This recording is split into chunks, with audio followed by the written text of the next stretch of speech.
Okay, welcome along to our second little video podcast on wave particle duality. In this one, we're going to have a look at sticking some maths in and actually doing some calculations. So we've got the de Broglie or the de Broglie wavelength. Lambda equals h over p. P stands for momentum, and momentum is mv. So as far as we're concerned, lambda equals h over mv.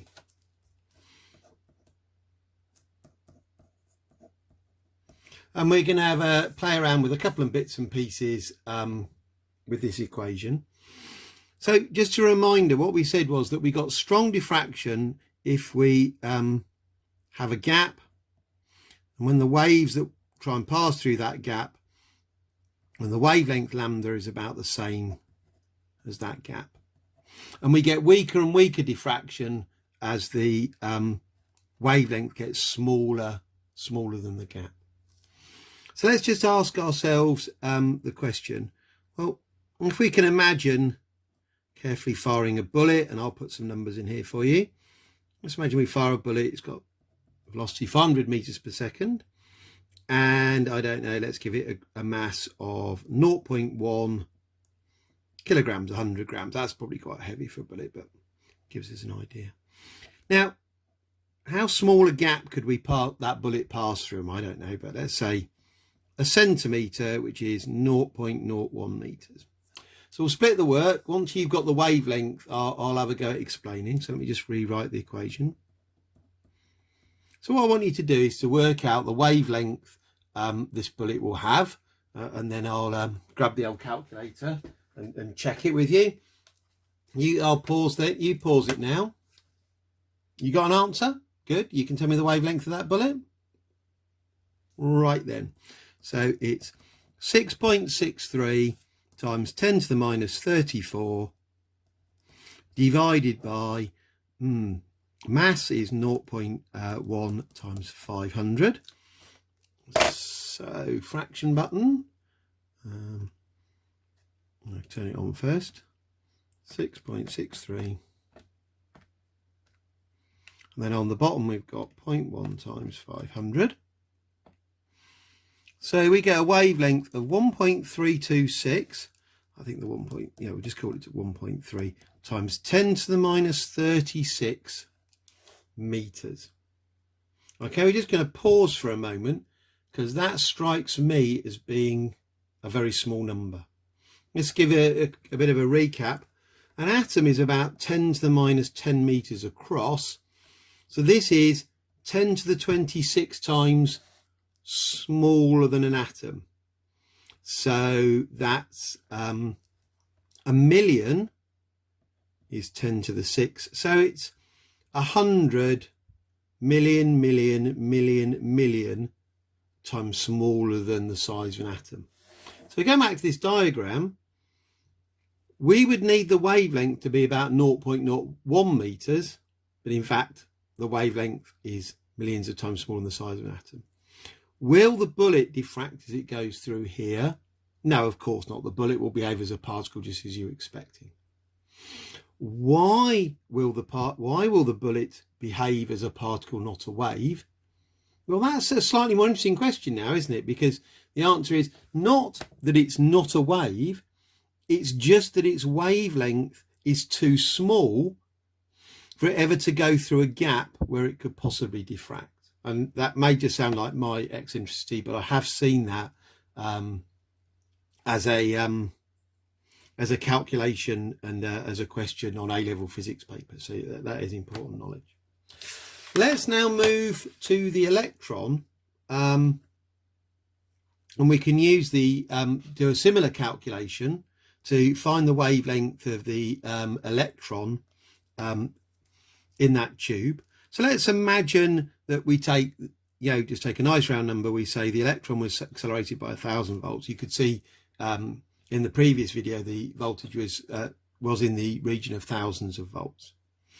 So if we accelerate an electron through a voltage of 1,000 volts, then its kinetic energy will be 1,000 electron volts.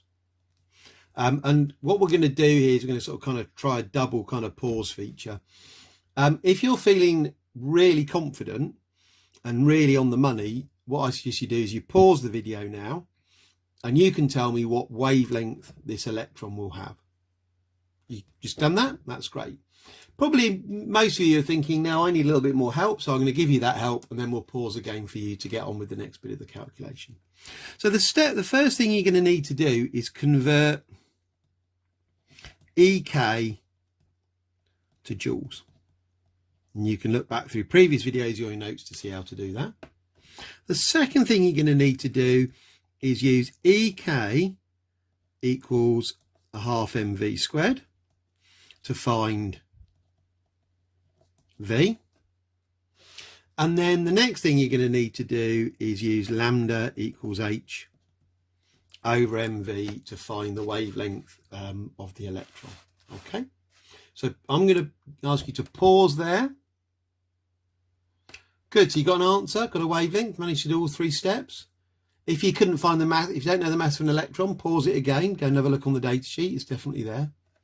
So the first thing we're going to do, step 1, is simply 1000 times 1.6 times 10 to the minus 19 is 1.6 times 10 to the minus 16 joules. So then we say 1.6 times 10 to the minus 19 is equal to a half times 9.11 times 10 to the minus 31. That's the mass of the electron from the data sheet, V squared. So V squared is equal to 2 times 1.6 times 10 to the minus 19, moving the half across by multiplying both sides by 2, divided by 9.11 times 10 to the minus 31. And then we can square root both sides. And we can now put that in our calculator. And it's really important we try and get what's on the calculator to look exactly like. Can I get it? Oh yeah, that's good. Better light there. So clear. Square root, fraction button, 2 times 1.6. Now I've got to be careful. That's, oh, I miscopied, didn't it? Because that actually was 16, wasn't it? Let's just check back. Yeah, that should have been minus 16. That's me. Okay, it's bad that I got it wrong. It's good that I had a sort of moment of sense checking that the numbers I was putting in are appropriate. And at the bottom, 9.11. Okay, so we've got one of those awkward numbers there. Let's press the eng button. So you get a velocity of 1.8741 times 10 to the 7 meters per second. So that's kind of crazy high. We're actually getting quite up near the speed of light. And then our final step is lambda is equal to 6.63 times 10 to the minus 34 over 1.8741 times 10 to the 7. What a great moment for my pen to die.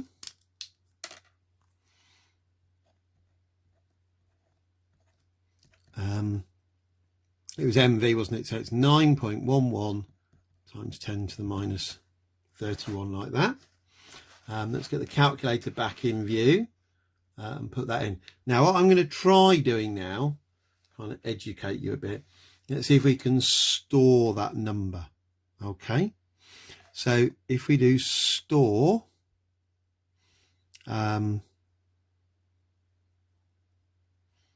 we stored it. Yeah, I think that should have stored it in A. Let's have a quick look. So we're going to, the top is 6.63 times 10 to the minus 34.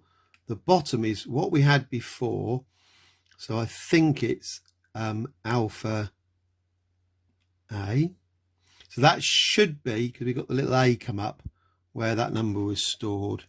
We'll find out in a minute, times 9.11 minus 31. I'm probably going to get a syntax error, aren't we? Yeah. I must have failed to store that number correctly. I do apologise. I will make sure that in a future video. So 1.8, 741. That's actually enough significant figures that we don't need it to be more exact than that. That looks a lot better. So we now get a wavelength of 3.88 times 10 to the minus 11. Let's just round that, roughly 4 times 10 to the minus 11 meters. Now, a wavelength of 4 times 10 to the minus 11 meters for our electron. And so what was causing it to diffract in the video? Well, it was going through the gaps in a carbon sheet, because carbon, as you know, forms these kind of, if you're a chemist, that's a terrible attempt at a hexagonal ring. Okay, and we said that atoms are about 10 to the minus 10 meters.